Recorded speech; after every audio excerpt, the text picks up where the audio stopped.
having some feedback issues through the software. For those members who will need to get feedback from, we'll unmute you when that time comes. So I'll call the finance portion of this joint meeting to order. We have 3 joint items tonight, at the end of which the Finance Committee will continue the finance-only items, and it has 6 items of its own that it needs to take care of. Tonight we'll be having a presentation from Wausau Opportunity Zone that's been in charge of Wausau Center.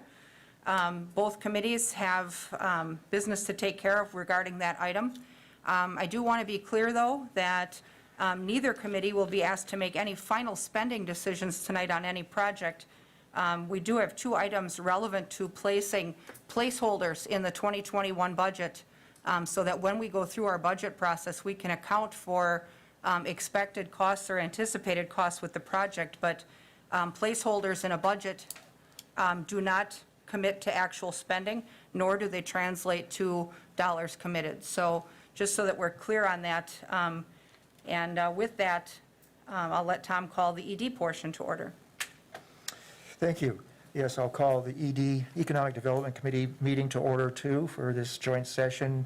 Our record will show all members are present in chambers. Thank you. Okay, and a quorum is present for finance as well.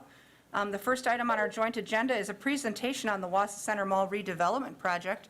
WAS has hired Chuck Godorzi to shepherd this process through in terms of planning and presentations, and so we'll welcome him tonight. And any comment also from the WAS group or members in support of that project will also be allowed to have time for public comment if they should so desire.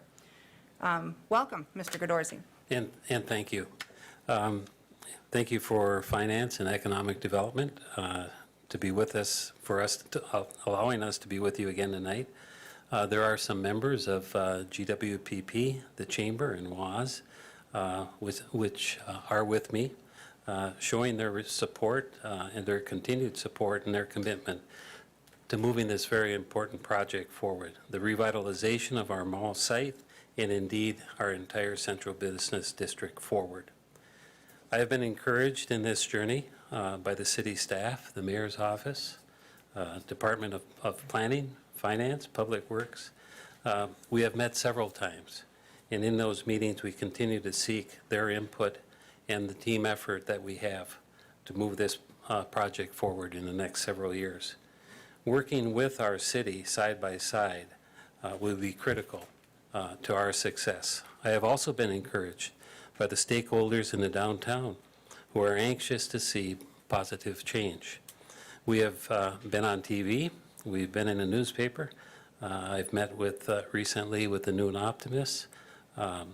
Blake Opal has sent out hundreds of videos regarding the downtown project with the River District.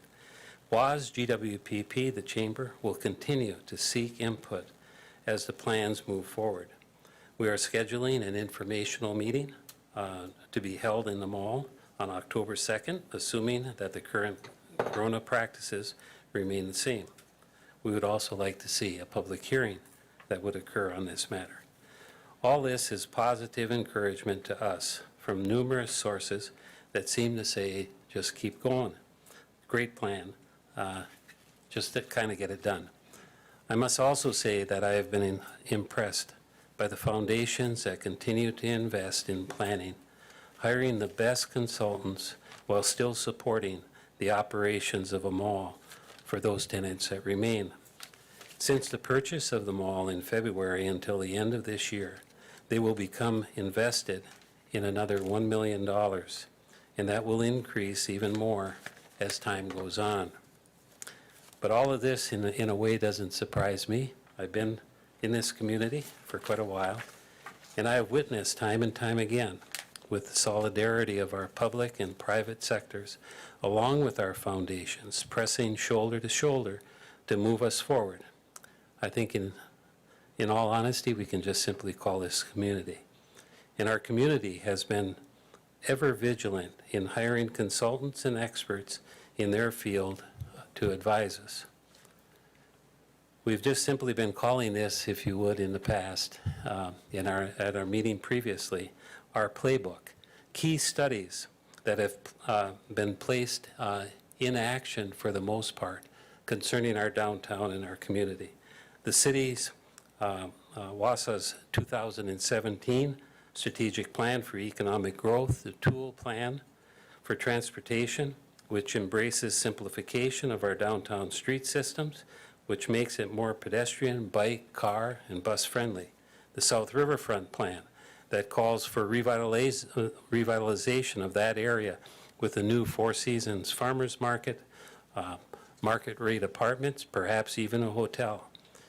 And the beacon, if you would, in all of this has been our charge with our urban designers and ourselves to make Wausau, if you would, the best small city in America. The beacon of that plan then has been the Greater Wausau Prosperity and Strategic Plan. We just simply call it GWPP. Before I get into some of the details on our plan, I would like Jim McIntyre, CEO and President of Greenet Corporation, to come and report, if you would, on some of their progress. Jim?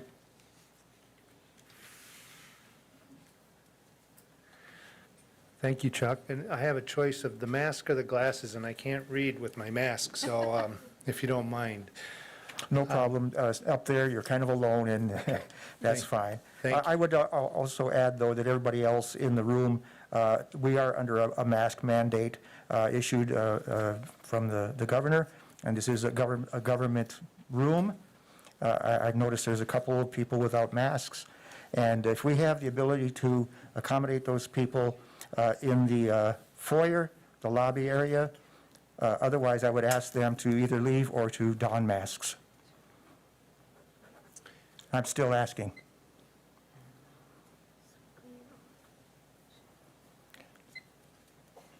Ma'am, there are two people in the room not wearing masks. As chair of this meeting, co-chair of this meeting, I'm asking you to don your mask. You want me to respond? The governor's order has exemptions in it, and I'm exempt from it based on governor's orders. If you'd like me to Not in show this you room. The exemption, I will. Not in this room. Madam Mayor, I'll leave this up to you. And City Attorney.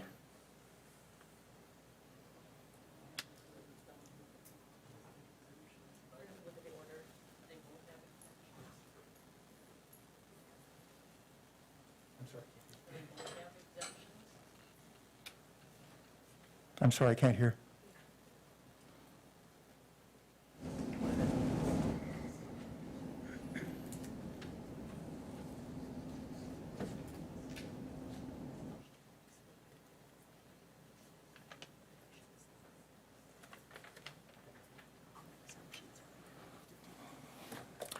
If there are exemptions in place, I would have to ask you to state what they are so that we can determine their validity, or else I'm going to have to ask you to leave the room. So you want us to state our medical records? Yes, other than the public? that is procedure. Well, I'm refusing to do that. I'm sorry?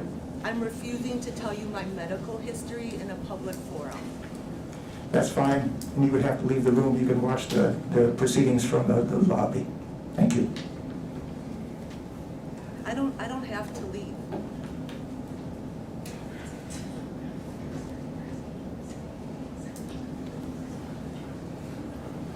We do not need your medical history. We need to know what exemption in the governor's order you are invoking.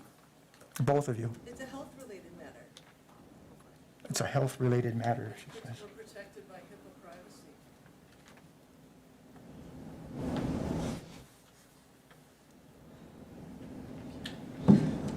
Do you have a medical condition that makes it difficult or impossible for you to breathe, or which exemption in the governor's order are you invoking? We're not asking to see medical records, we're asking under which exemption you fall. Well, if you have the medical exemption, or if you have the order, it would be under exceptions, number 3, and letter B.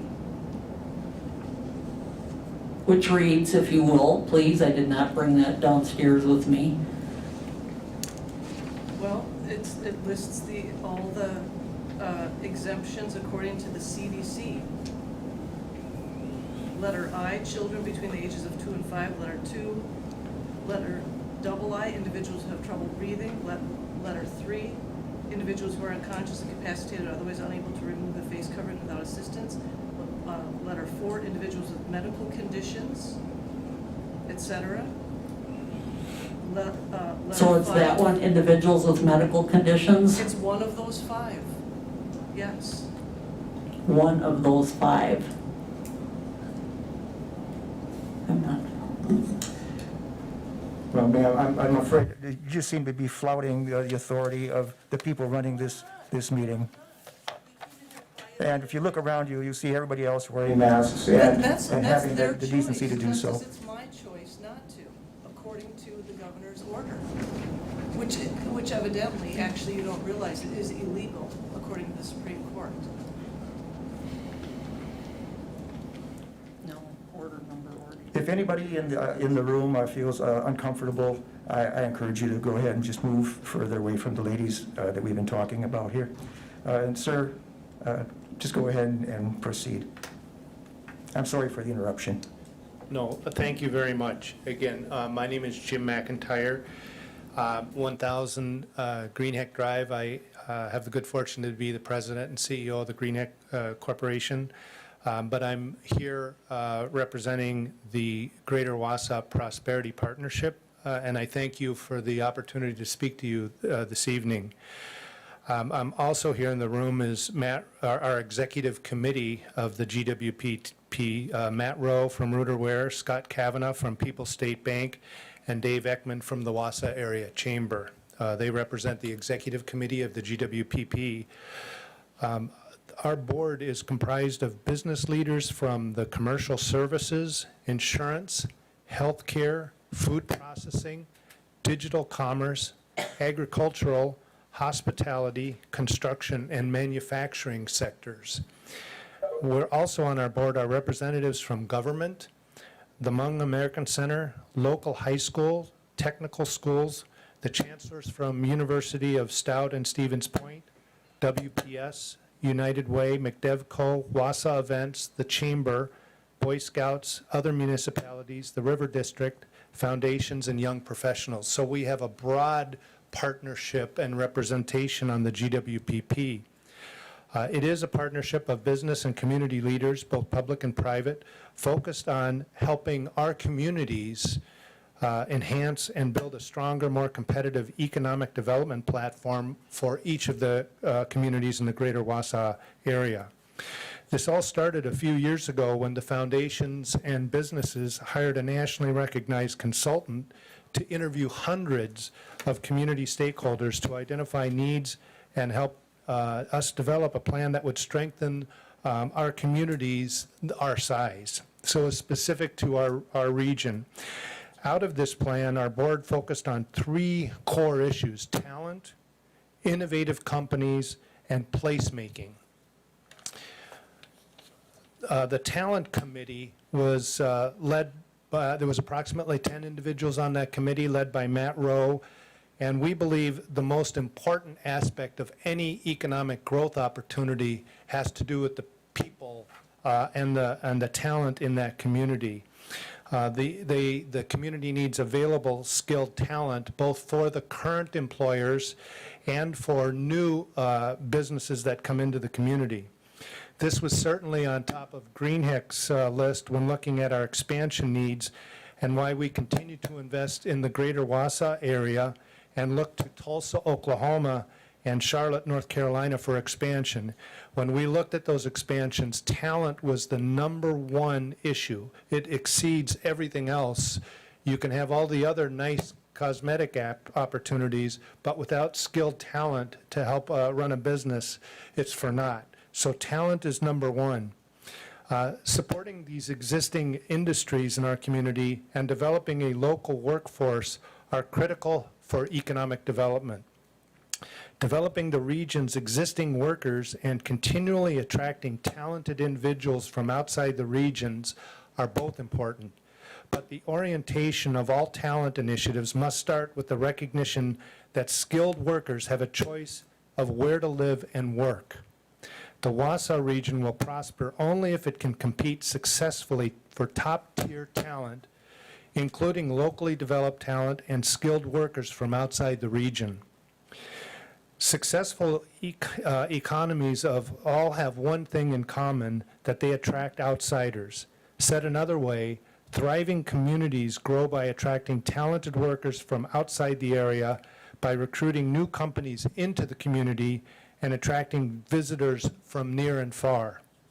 We have so many beautiful attributes about this community, whether it's the arts or outdoor activities or our general environment. We have a great start, and you all know that. The second initiative that we focused on besides talent was innovative companies. Jenny Neuenhuis-Hardell led this committee of approximately 10. Entrepreneurship, innovation, and adoption of new technologies are all critical ingredients for growth of local regional economies. We've been working with the chancellors of UW Stout and Stevens Point, the president of North Central Technical College, and the local high schools on this front. And we believe we will have some exciting news soon involving the Clark Island building, an iconic building in our community, to help propel these innovative companies by bringing new degrees here to our community that would allow us to educate some of the current talent in this community for Industry 4.0. So we've got that in the works, and about 6 weeks ago, I had an opportunity to speak on this front to Governor Tommy Thompson, who you know is involved with the university system, and I'll paraphrase his quote. If after I explained what we were trying to do with Clark Island building and developing these innovative companies, he says he'd like to invest in all communities in our state along those lines. So he added a budget item in his budget that he proposed to address this very issue. So hopefully we can announce some of that soon when we get through with the University of Stevens Point and Stout. The third area is placemaking, and Chris Godorzi, who's in the room here today, also led that committee with about a dozen individuals. People are drawn to quality places, and this has always been true, but it's more important now than ever for two reasons. First, more people are working remotely, and I can attest to that. At GreenHeck, we are hiring people that don't live in our community now to run some of our businesses. So through the technology that we're all using, it's a different competitive landscape right now. So people are going to be able to work or live in areas where they don't work because of the abilities. That's not true in mass, but it is going to be more popular. So their jobs aren't tied to a single location. And more than any time in history, a growing share of the workforce can choose where to live irrespective of where their job is located. And the attributes that we have in this community, I believe, are perfect for this opportunity if we make that investment in this opportunity that's in front of you today. I think it'll just help us immensely in that arena. Successful communities develop a quality environment that attracts the best and brightest, which causes companies to take notice and expand into locations where they can access top talent. So the initiatives that we took under placemaking for GWPP, we focused on Granite Peak. We think there's an opportunity there, so we've got a committee looking at what we can accomplish there. The downtown revitalization of the mall was identified before it became up for sale, knowing that the malls are dying and we need to find a way to make something happen here. So our committee, that broad group of partners that we talked about, identified this as something special that we need to lean into and support our community. And obviously Clark Island, which I've talked about, was the third area. So critical to our ability to attract talent, develop innovative companies, and have a place where people are attracted to is the opportunity in front of us. We can make something really special with this downtown area, and the mall revitalization.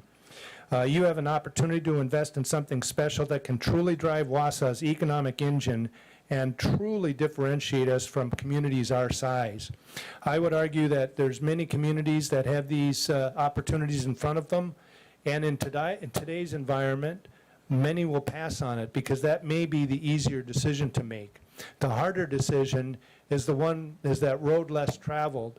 We see this in a competitive marketplace today. Our competitors are hunkering down. We are making investments in our businesses, and we believe we'll win market share. I think if we make decisions to invest in this area, I think it'll reap great benefits for many, many years to come. Thank you for the opportunity to address this group. It was my honor, and thank you for considering what Chuck will present. Thank you, sir. Thank you, Jim.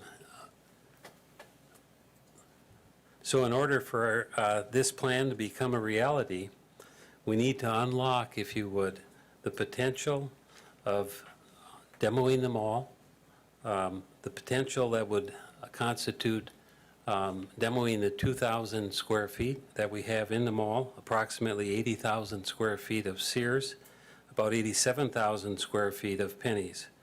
We then need to reconstruct, if you would, 480 feet of the home furniture store on the north elevation, and also infrastructure relative to the Penny's and the site itself to make it, if you would, pad ready.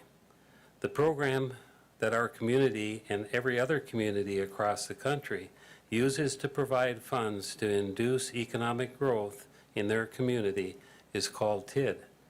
And we are asking our active TID districts to fund GWBP and WAS to $3.5 million which is necessary to get us back, if you would, to pad ready. The community has some great wins in this plan. The plan will return a portion of 3rd Street, Jackson Street, 2nd Street, and Washington Street back to our community. WAS purchased approximately 285,000 square feet of land. 95,000 square feet of that land, approximately a third, will be dedicated back to the city for streets and parking. When I was involved somewhat in the YMCA assembly of the 2-block area for their $25 million expansion in a site for the new Aspirus downtown clinic, the cost of that assembly was roughly $23.57 per square foot. That equates to $2.3 million, if you would, of land value going back to our community. And when we unlock these 8 blocks, our parking structures become more valuable and useful. The 950 parks of 4th Street ramp will open onto the pedestrian walkway, if you would, to the 400 block and our arts block. The Penny's ramp of 545 parks will open up onto our green forum area, the public market, and connecting our spiral stairway leading down to the South Riverfront, in addition to connecting 3rd Street and its merchants, its services, its office buildings, its businesses. We will truly have a connection, I believe, that goes all the way from Athletic Park to Thomas Street. Our parking structures for 1,500 parks that are currently dramatically underutilized will see important revenue gains. When the assembling these 2 blocks and building over these 2 ramps in the early 80s, it took an investment of $25 million and land to demo for that project. The replacement value, if you would, of those ramps, which we will continue to vitally utilize, is approximately $3.5 million. Today we have 372,000 square feet of almost vacant retail. The assessed value of our once valuable mall has gone down from $11 million in 2019. It dropped to $7 million in 2020, and it'll probably be dropping again to $3 million in the coming years. we will receive taxes of only $75,000. And what then is the potential of financial potential of our plan? With the streets recreated and approximately 44,000 square feet of green area, this plan still has the potential for several hundred new construction projects. That would equate to $1 million plus in terms of value, construction costs, and generate millions of dollars in taxes.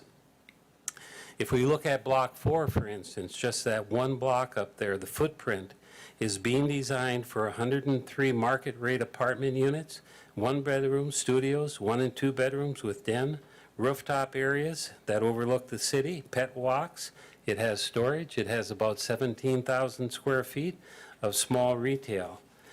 And in addition to that, it has 38 parks under the building.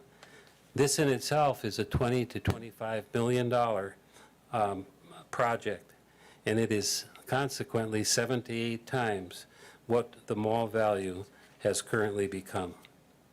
When our community made this bold and determined move to take control of our downtown back from the outside owners, it went to WAS in our city to advance a plan that would realize that our downtown could have an eye of seeing the next 40 years in prosperity.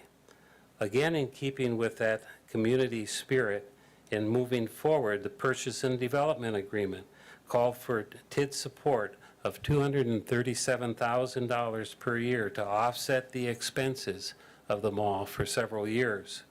By advancing this demolition and reconstruction plan, these payments after 2020 would no longer be needed and would make for a savings of almost $2 million. I think in a way that's pretty good news. Let me take you on a brief tour, if you would, of what our downtown could become. This illustration is one of looking down on Block 4 and Block 5, which is our retail and residential area. And you can see the beginning of home furniture, if you would, in the north elevation, the green forum area, and then the extension into our spiral walkway to the south riverfront.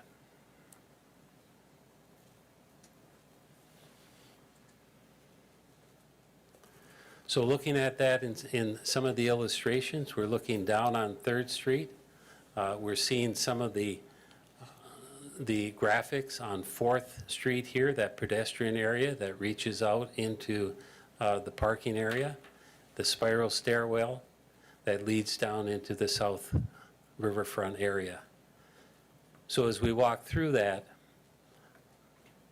the panorama that we'll receive from that pedestrian walkway, as we're looking back onto the potential of the Pennies building, where we can build structures over the top of the parking structure, the public market that'll serve a lot of small entrepreneurs, looking across to Rib Mountain, across the opening of the Pennies site, looking down that new street of 3rd Street with the residential and retail on the left, looking back towards Home, the new front on Home, and also then looking back on 3rd Street.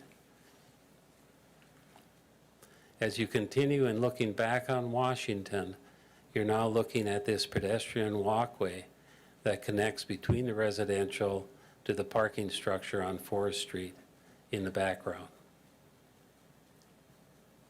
A little winter scene, if you would, of the Green Forum.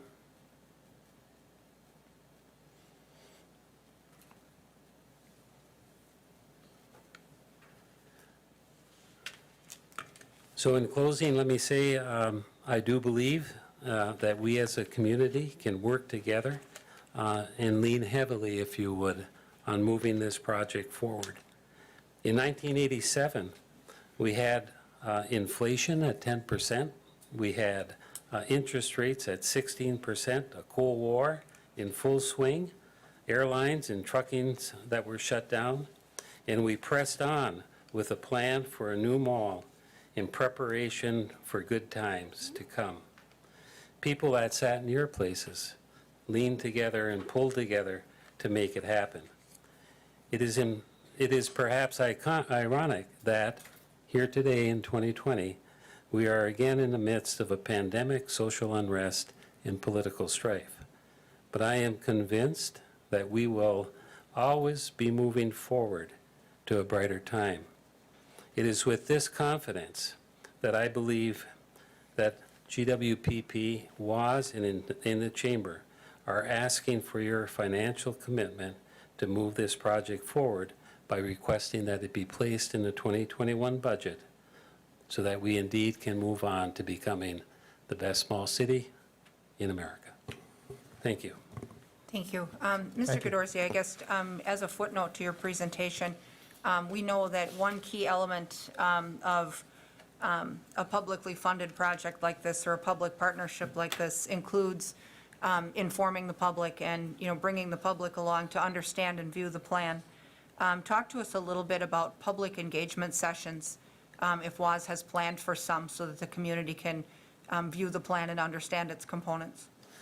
We continue to be, I hope, very accessible in each of the announcements that we made, whether it was in the paper or whether it was through the River District, whether it was at the Noon Optimist. However that happened, one of the best ways that we've been able to do it during COVID is to just simply give my phone number or our email address for comments.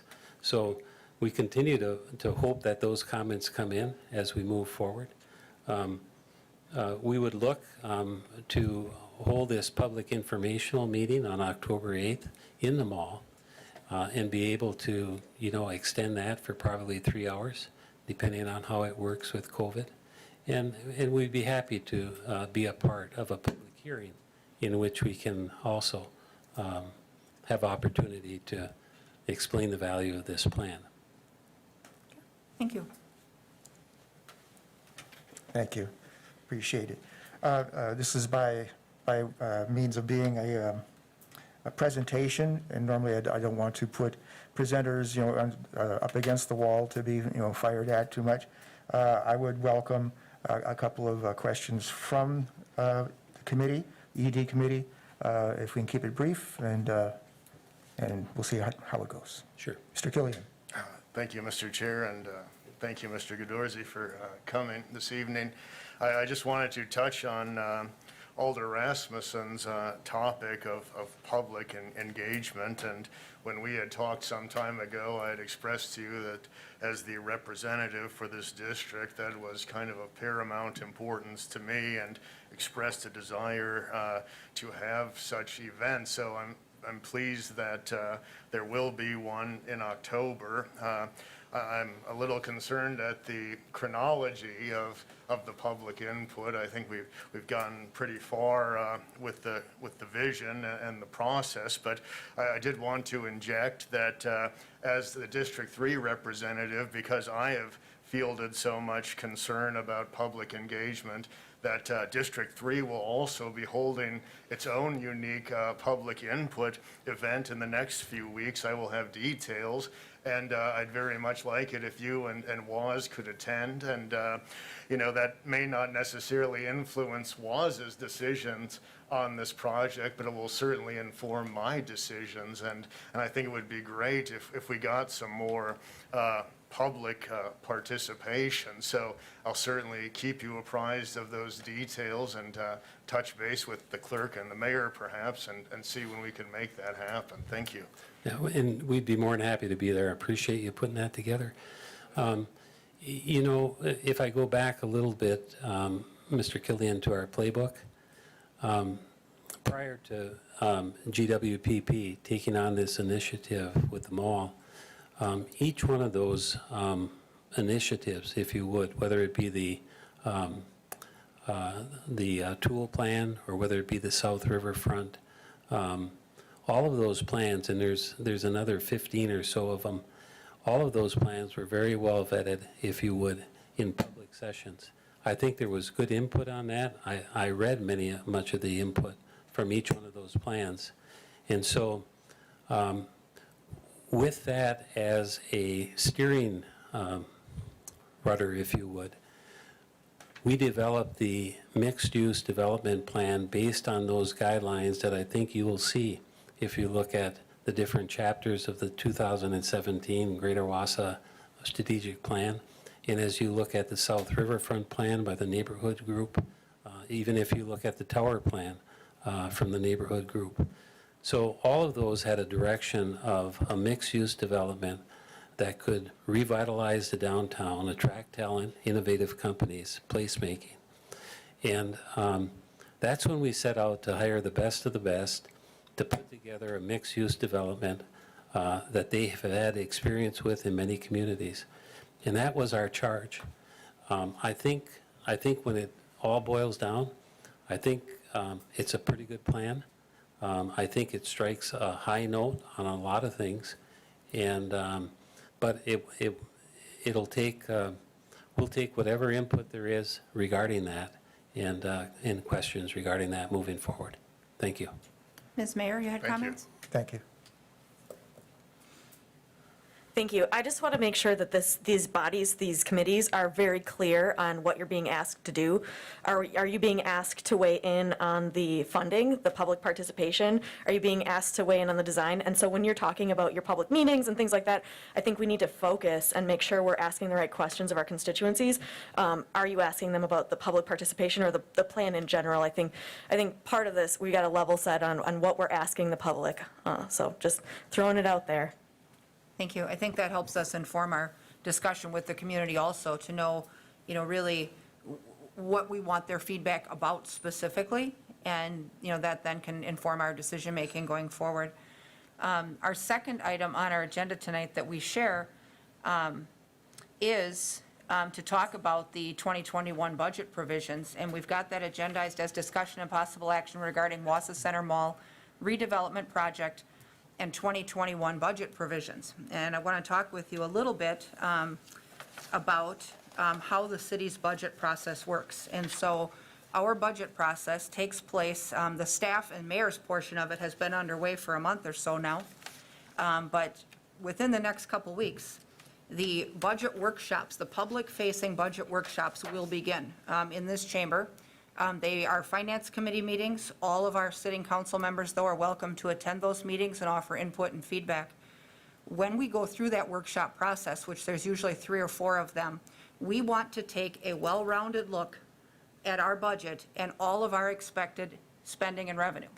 So, as governing bodies, if there is any intention that you may want to participate in a project like this next year, we need to put some placeholders in that budget so that our process going forward and our calculations as far as mill rate and what the public can expect from their budget, as well as our cost to continue, are accurate.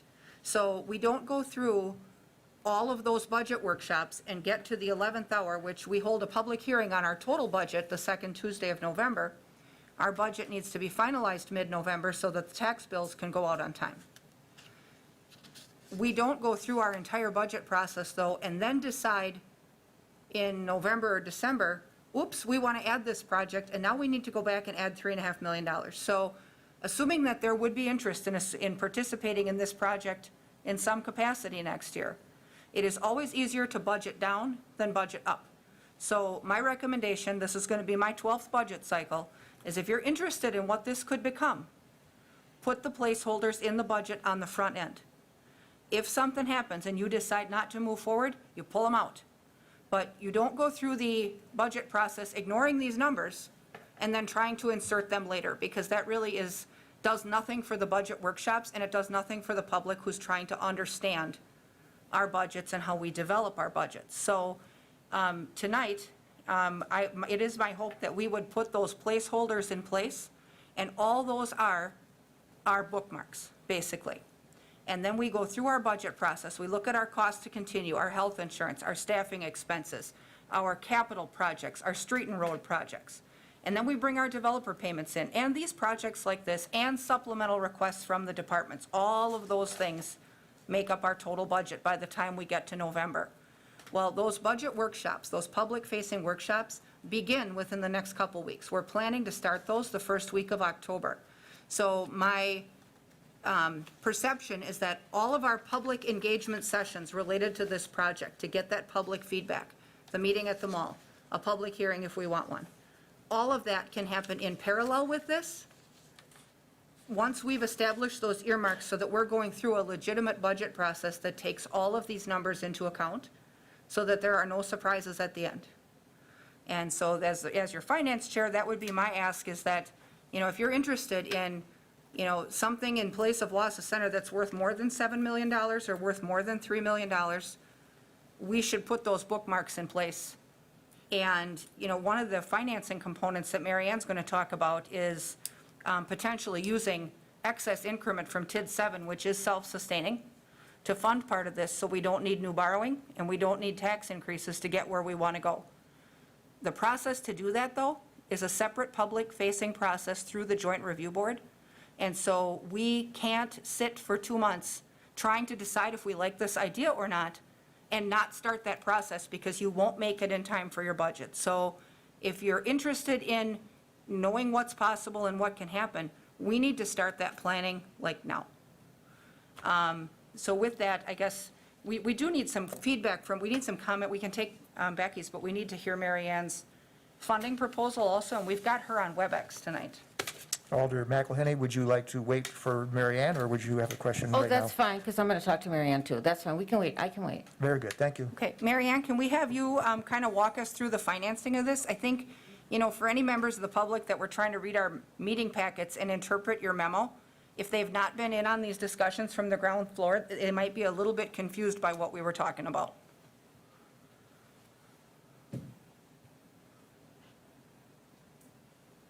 So if she's using her city laptop, she may not have a. Is she on? Phone, she's on, but she left via her phone, so she Okay. may have to call in on her telephone. Okay. We did text her. Yep. And if we can get her up on WebEx, we'll want to talk with her about ultimately, her number crunching is what tells us if we can afford this or not and how, and the best way for us to pay for stuff like this. So we'll want to have her with us on that. Go ahead, Mike. Thank you. And I know, when we had these discussions for originally purchasing the mall, there was no doubt that we were going to be demalling the mall at some point in time. And I guess my question is why, now we're going to decide to raise a significant portion of it in order to spur development, instead of doing a little bit more of a piecemeal approach. As developers come online, we kind of pick and choose which portions of the property we want to redevelop. Yeah, I think I've said before that the mall is kind of sinking under its own weight. I think COVID has sped that up quite a bit. There's many companies that have gone bankrupt and have already moved from the mall. Many of the leases are up, and so it's an appropriate time in which to look at the opportunity that we presented. Once you start a project, getting a site pad ready is crucial, and that's the thing that entices developers as well. You can't have a partial mall up and taking a piece at a time. If we can create this vision, it will entice much better development. It will entice faster development. And I think it will allow us to see the whole picture clearer, faster, and get to where we want to get in terms of redevelopment. It's going to cost $1 million a year just to keep the lights on. And the city is contributing that. Our community is contributing to it. That's the $2 million that we can save and offset the $3.5 million. I think those things seem to make sense to move it forward where we are right now. Okay, I think we do have Mary. Okay. Mary Ann, do we have you on audio right now?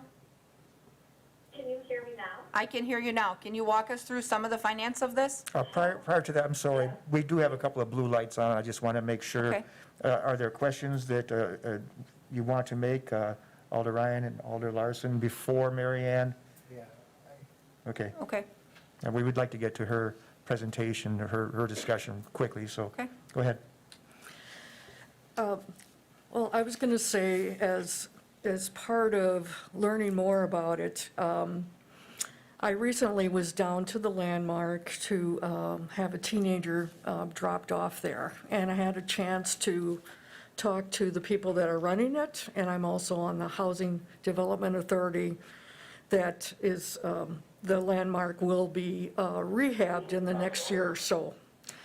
It happens at the Landmark. I saw a number of young professionals, and it's planned to be 100 units that will be on Section 8. But at this point, only 7 or 8 Section 8 vouchers are in the Landmark. So I would imagine these young professionals are paying something. I don't know if it is market rate or not, but I do think we should have an analysis of that, because they will be kicked out one way or the other in a year. So, and what they can afford. And I'm getting more questions from residents about where are the affordable apartments? There's new ones being built. So I think you have easily a lot of these professionals that are at the Landmark that may be more than willing to be in maybe one complex with the green interior and dog park. But when you look at the use of it, have you looked at just the current footprint? Can it end up being cloud-related storage, or storage for other companies that are looking for a safe place? Has it been looked at to be an indoor sports complex? That I had heard in the past that there was an interest in indoor baseball as well as soccer type of things. Do we really need to get rid of the 2 existing parking lots? The courthouse needs that parking, and I had thought that for the Jefferson Inn, that they were running out of space and needing additional parking, and we're looking at the Landmark when, you know, the JCPenney part is parking already there. The other point I want to make is, though, even though you're talking about all of this redevelopment, is there a plan to have a large, affordable grocery store for all the people, whether they're poor or high income, that can go to in the area? And Okay, Alder Ryan? Yes. I just want to state that what is being discussed specifically right now on this agenda item is budget provisions. So we're not talking about the nature of the vision itself. A lot of the vision that you've been seeing has indications, like color indications, like retail. It's not saying exactly what's going there. We're not to the level of specificity that you're thinking about right now. That's the developer's job to come up with and to make it sellable and marketable and workable and good for the community. But we're not at that level. We're talking about the budget right now. So Alder well, Madison. for me and the budget, I don't see any money going in unless there's affordable housing as part of that component. All right, thank you. Alder And Larson. only that component. Thank you, It is Mr. Chair. important to recognize that the 2 ramps are not part of the demolition. We are retaining those 2 ramps. We own them and they're necessary, so those are not going away. Go ahead, Thank Lou. you, Mr. Chair. I guess my main concern is I went down, why are we just being offered one plan? It seems like this city gets one plan, it's either take it or take it. You know, why are we not offered more plans? I went down this afternoon and I talked with many of the business owners down there. They have not received, you know, they see stuff being put on the news about destruction being taken care of by the beginning of the year. They haven't even received official notice that the mall is closing yet. They haven't, one person said, I've got a 4-year lease. You know, people say that the people I talk to, their businesses are not failing, they're thriving. People say that we didn't let the mall down, the mall let us down, management let us down. They quit bringing in events. They quit doing this. They quit putting us out there. The people don't even know we're here anymore. And why are we tearing this down when ultimately it could be built into something, it's not blighted. I walked through there today, the place is beautiful. There's not a nick or anything. Why not a convention center? We've got Wausau Chamber of Commerce right across the street, and yet whenever there's a convention, it gets moved to Rothschild. I mean, there's so much potential here, and yet we're offered just one plan. Okay, An thank expensive you, one at Alder that. Larson. The thing Thank you. is, we've had discussions and discussions for a long time, and all sorts of ideas have been thrown out there. Heck, put a jail there is, one of the big ones. But what we have in front of us is something that has come forward as a vision proposal. It'd be great if we had 7 or 8 proposals come our way for us to take under consideration and evaluate. But this is the one we've got in front of us, and this is the one we're talking about, and this is the one we're considering for the future. So let's stick to the budget discussions now, rather than the relative merits of the vision itself, and move on. So, Mary Ann? I think before we get Mary Ann, though, I think one other important thing for us to recognize is the role that we serve in this process. And so the city of Wausau is not the sole owner of the mall. We are a partner with the Waz Group, who currently owns the structure. And we are not in a position of, going out to RFP to see what the private sector might dream for that mall. I mean, at the end of the day, we asked our foundation partners to come forward and help us secure local control of that mall and find the best path forward in terms of planning and land use. And so they have gone out and employed, some of the best urban planning designers out there to bring forth a plan that dovetails with the master plans and area-wide transportation plans that we have already paid for. So, we are operating a little differently in this relationship than we would if we were the sole owner with no possible path to follow, where we were looking for, all sorts of creative design beginnings. I mean, so we need to be mindful of that as well. Mary Ann, if you'd like to bring us back to the money part? Sure. So, as far as funding this project, as Dr. Dorsey mentioned, as part of the original developers agreement, the city committed to making 7 annual payments of $327,000, and those payments were subject to consumer price index inflation annually. The payments are due in July of each year. In our discussions with WAS, the main concern was, as the mall becomes less and less financially viable, the real estate taxes are still due, and this was to try to hedge against not being able to pay their real estate taxes. So the city is obligated, if you use CPI at 2%, the city over the life of that 7 years is obligated to about $2.4 million worth of annual payments. The proposal is requesting $3.5 million for the demolition of the mall and Sears. Both parking ramps are designed to remain standing. Chuck did point out that they are underutilized today, and we expect, as the mall continues to decline, that those malls will, occupancy will decline. Just looking at our parking permits in those mall ramps, the Penny's ramp right now, occupancy is 4%. The Sears occupancy is 6%. That parking permit revenue is critical to us to help defray utility costs and other costs associated with maintaining those facilities. So it's in the city's best interest to try to redevelop the property. So the $3.5 million and the street projects and utility costs of $1.2 million could be paid for from tax increment district number 7. As Lisa indicated, that district right now is self-sustaining and will be able to support other activities beginning in year 2023.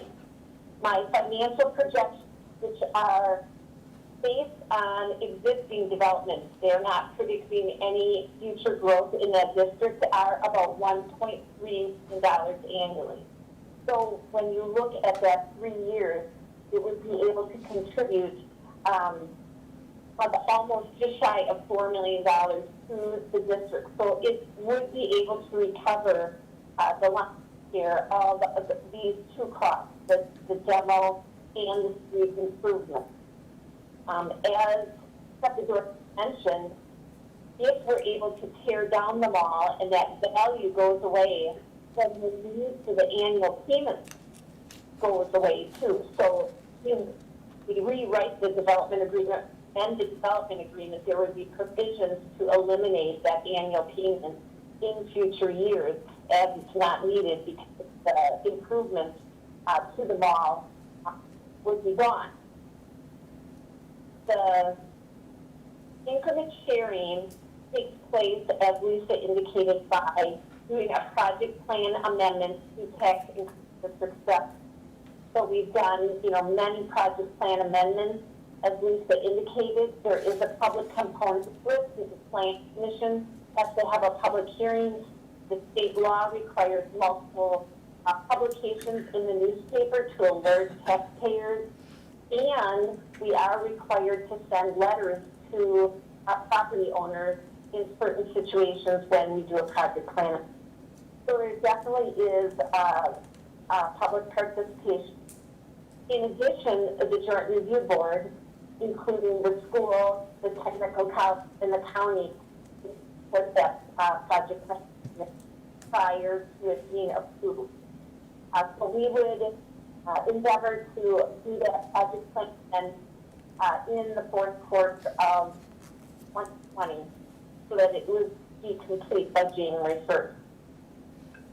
If you look at the cash flow, the cash flow up to, you can see that, based on cash flow with the tax increment district donation, we actually would be able to amortize both the debt issues for the street improvements and the $3.5 million over a very short period of time. In fact, has been, I think, when we talk about our tax increment district, two big objections from a financial standpoint. One is the deficit that the districts have in their initial use, and the second is borrowing. So this financial plan alleviates both of those concerns, as well as it eliminates risk, because the increment is there, the values that it's deriving that increment from are Menards, they're Quick Trip, they're the new medical facilities in the area, all very solid improvements to the community. And so I think that the risk is so minimal that we would see a decline in that increment over time. Also, the assistance paid in some of the initial years is the foundation for the city to provide loan upfront if we would need this and that would. Another point that I wanted to is that some of these costs would be considered transportation costs. Of course, the street improvements would be transportation costs, and we would be allowed to allocate some of the demolition costs to transportation-related expenses, because it would be gaining right-of-way. So when we purchase all the houses on Thomas Street, that was considered a transportation cost, and those expenses then bolster our transportation aids in future years, because it's what we spend on transportation directly benefits in future years. So an investment in new roads, Jackson, Washington, Second, Third, would garner us additional transportation aid at the state level if we invest in that currently? Is that what you're saying? Yes. Because Yes. your audio Yes, is a that is- little patchy, so, okay, I'm sorry. thank you, go on. So I think, from a financial standpoint, we committed to spending $2.4 million basically to pay for the taxes for the mall. If we do that, it's wasted money. If we don't redevelop this and try to get new development that is financially viable, we're going to spend a lot of money anyhow. I really think it is better for the cities long-term to financially invest in something that is going to bring financial returns in many ways to the community through, spin-off development, through supporting the downtown businesses. I think it's misguided to think that the mall can be viable going forward. Malls across the nation are struggling, and I think we need to admit that to ourselves. I guess separate from that, I guess if we talk about reclaiming public space, I mean, the plan does call for a public market area, green space, and it calls for a beer garden area. All of those areas of this plan are currently under private sector control. So, much like returning the riverfront to the taxpayers for public use, I think the creation of this volume of public spaces and returning some of that land to the community for use in either gathering spaces or infrastructure seems to be if we were to partner on a project, those are the things that you want to partner on. Public areas that everyone can enjoy and infrastructure to circulate people in and through that area. I mean, that's kind of the same discussion we had with Riverfront, is that correct? Yes. Okay. We have a question from Alder McElhaney, if she wanted to talk with you, Mary Ann. Okay, I've waited, so I'm going to talk for a little bit. Here's my issue with, I don't understand placeholder. I don't understand it. The residents that have called me, emailed me, and stopped me do not understand it. And perception is reality. I also have a problem. I may vote for this after I process it. I may, but I feel that when this hit, I was out of town on Friday, when this hit in my mailbox on Saturday, and we're looking at this on Tuesday, that looks rushed. And it looks rushed to the residents, and that's what they're saying. So, again, perception is reality. Maria.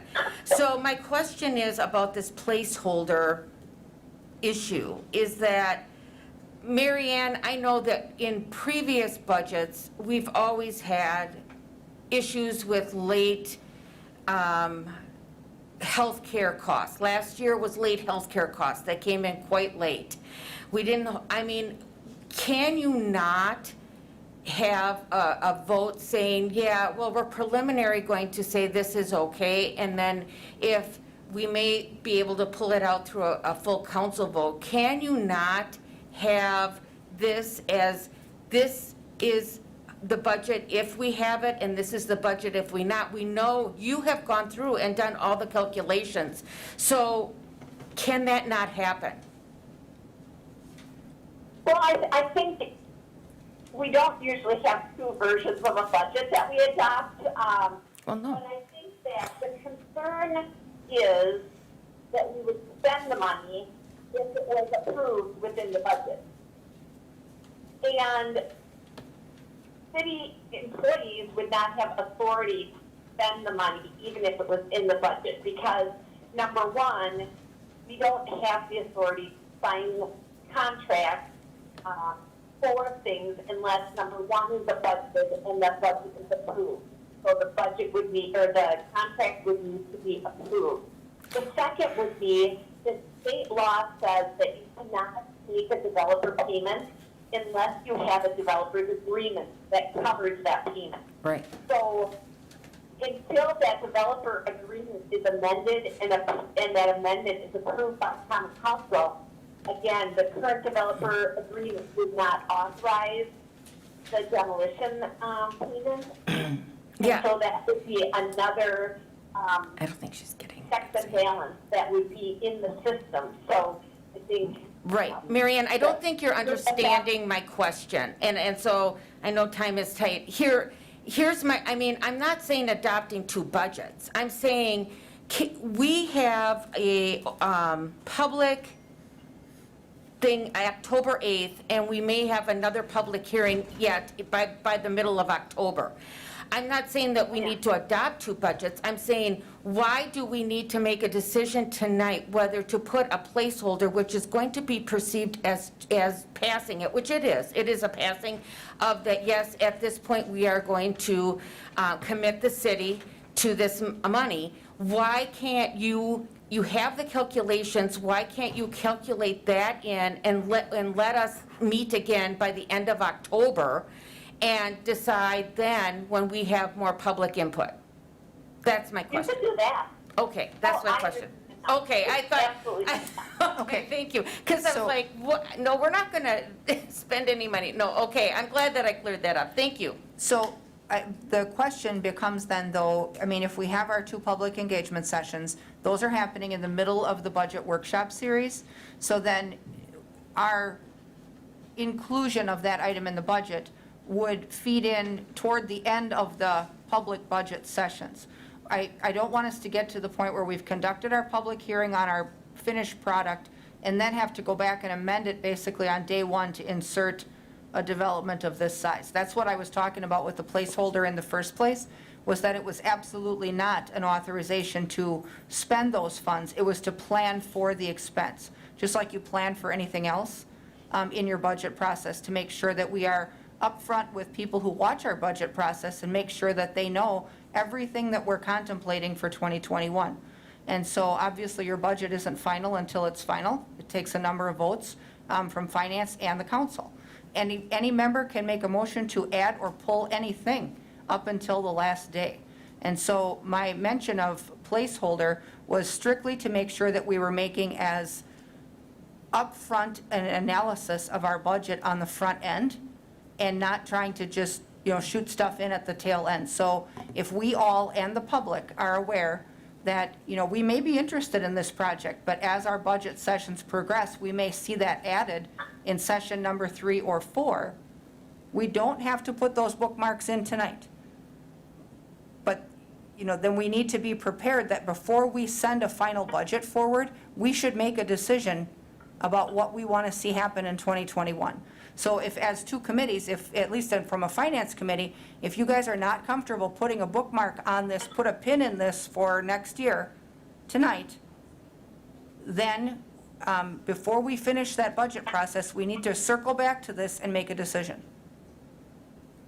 So I guess finance committee members, how do you feel about that? The other thing is that the TID 7 item has a set timeline. And so, I guess we also, on our next item, would need Mary Ann to talk to us about whether or not we can make it to the end of the year if we wait on that. Alder Killian, I'm going to have to ask to defer to the Finance Committee. We only have 6 minutes until council nominally, and they still have agenda items to cover. So I would like to stop discussion from ED at this point, just out of courtesy. What we'll do on the Finance Committee is we will break for the council meeting, conduct the council meeting, and as long as we still have a quorum, we can reconvene the Finance Committee to finish our last few items following the council meeting. So we certainly don't have to finish 6 items in 10 minutes. But Finance Committee, how do you guys feel about putting that placeholder in place and starting that TID 7 process so that she can get these public-facing movements started? Or do you all feel like you want to wait? So I need you guys to weigh in to decide. Go ahead, Dawn. Chair, I'm definitely in favor of putting those place marks in order. Okay. Yep. Alder Ryan. Lisa, I believe the previous council is the one that had gone ahead and done the agreements for the mall. So it is a new council, and so at this point, I don't think we have enough information, and we need to talk to our residents and see what's more appropriate. But if they had affordable housing in there, I think residents would be more supporting. Thank you. Okay. Lisa, we have 3 items on the council agenda tonight from finance. Do you want to try to get those done before council? Okay. Or just pull them from? Well, let's see. I don't know what they are. We have, well, as a finance committee, we have 3 items on tonight's council agenda that require action. Which ones are they? Number 2, 3, and 4. Okay. So we can hold up for a few minutes the start of the council meeting if we need to finish those.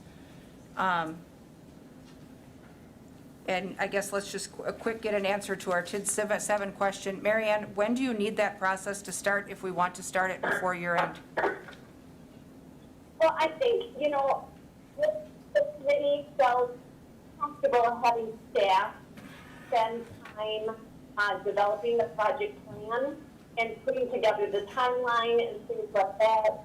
We could certainly do that, and then we could have that for the committee consideration at the next finance meeting, or we could have a short finance and ED meeting, so you could see the timeline, you could, and then we would be basically ready to go. I think just shortened up the schedule for project plan amendments. I think we could meet the December 31st deadline.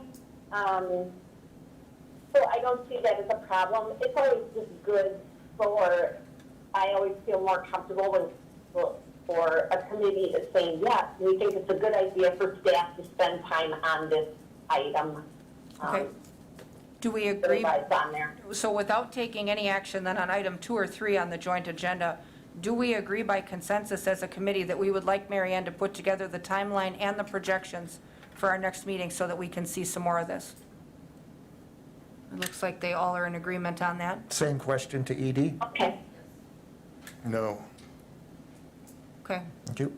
So with one exception, though, it looks like both committees would like to know more about that timeline, Mary Ann.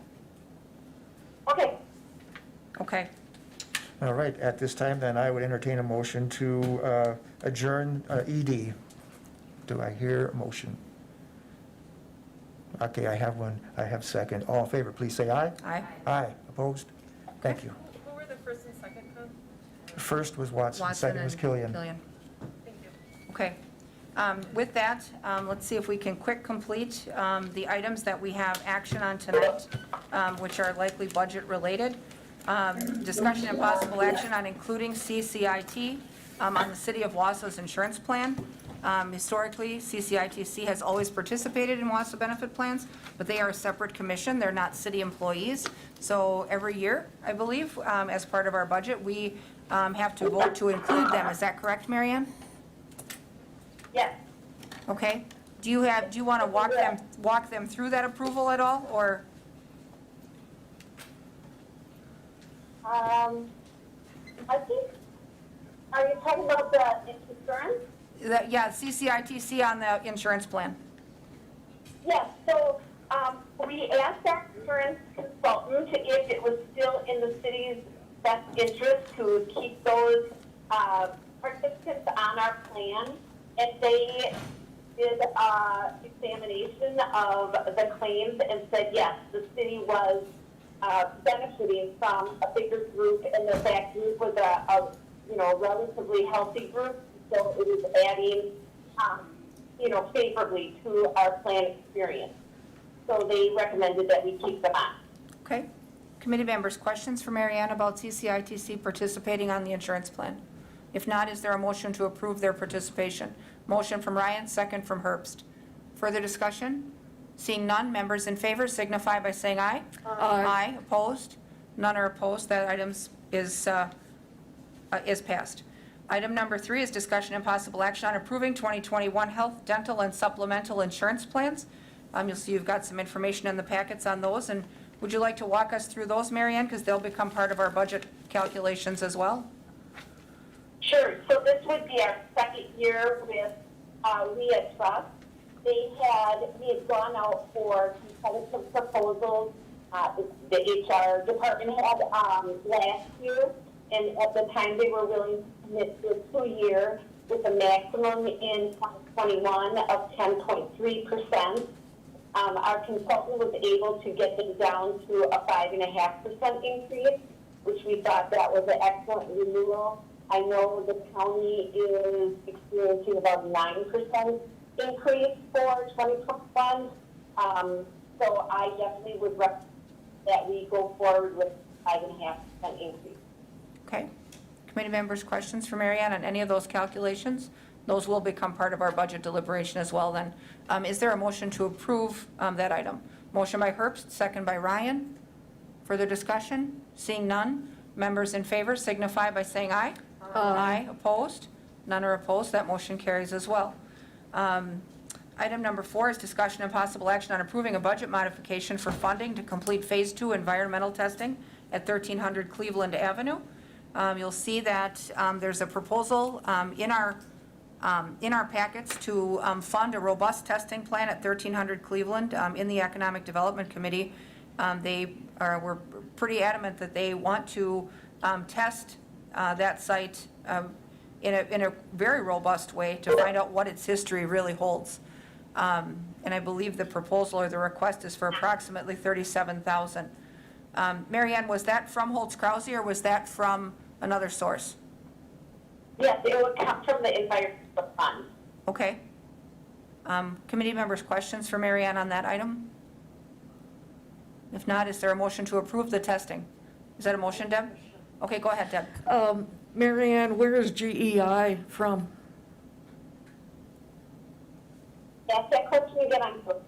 Oh, we've got Public Works Director Lindman coming up to the front to talk about the firm. Okay. Welcome. Hi, thank you. They're out of Green Bay area. Thank you. Is there a motion then to approve the testing plan and funding for the testing? Motion by Watson, second by Ryan. Further discussion or questions? Seeing none, members in favor signify by saying aye. Aye. Opposed? None are opposed. That motion carries. Item number 5 is discussion and possible action approving the local share funding of bus purchases. You'll recall that whenever we get funding for buses, there's always a local share. And we've got some information in our packets on that purchase as well. Mary Ann, anything you want to walk the committee through with regard to those transit purchases? Well, basically, Greg outlined how he was planning on doing the purchase. If you recall, we already authorized using some of our shared revenue over a period of years to accommodate the local state. Since, you know, a number of years back, since that first local share resolution was adopted, and we've seen increase in cost of the buses as well as they would like to add some additional amenities to the bus. Greg is proposing to use the funds that became available because of the CARES funding that he received. Okay. So it wouldn't necessarily come out of CARES, but because the CARES funding is available, he'll have savings in his property tax levy that he would use for the I guess, the financial gain on that. Okay. Your audio is still a little fuzzy.